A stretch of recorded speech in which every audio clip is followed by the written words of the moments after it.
দুপুরের মধ্যেই দেশের ৯ জেলার দিকে ধেয়ে আসছে ঝড়। এ সময় বাতাসের গতিবেগ থাকতে পারে ঘন্টায় ৬০ কিলোমিটার।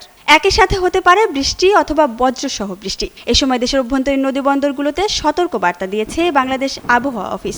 শনিবার দেশের অভ্যন্তরীণ নদীবন্দরগুলোর জন্য দুপুর ১টা পর্যন্ত আবহাওয়া অধিদপ্তরের দেওয়া সতর্ক বার্তায় এ তথ্য জানানো হয়। সেখানে বলা হয়, দেশের কয়েকটি জেলায় দুপুরের মধ্যে ৬০ কিলোমিটার বেগে ঝোড়ো হাওয়া বয়ে যেতে পারে। একই সঙ্গে বৃষ্টি বা বজ্রসহ বৃষ্টিরও আশঙ্কা রয়েছে। ময়মনসিংহ, খুলনা, বরিশাল, পটুয়াখালী, নোয়াখালী, কুমিল্লা, চট্টগ্রাম, কক্সবাজার এবং সিলেট অঞ্চলের উপর দিয়ে দক্ষিণ বা দক্ষিণ পূর্ব দিক থেকে ঘন্টায় ৪৫ থেকে ৬০ কিলোমিটার বেগে অস্থায়ীভাবে ঝোড়ো হাওয়া হতে পারে। এ সময় বৃষ্টি অথবা বজ্রসহ বৃষ্টির শঙ্কা রয়েছে। তাই ভোর ৫টা থেকে দুপুর ১টা পর্যন্ত দেওয়া সতর্ক বার্তায় এসব এলাকার নদীবন্দরগুলোকে ১ নম্বর সতর্ক সংকেত দেখাতে বলা হয়েছে।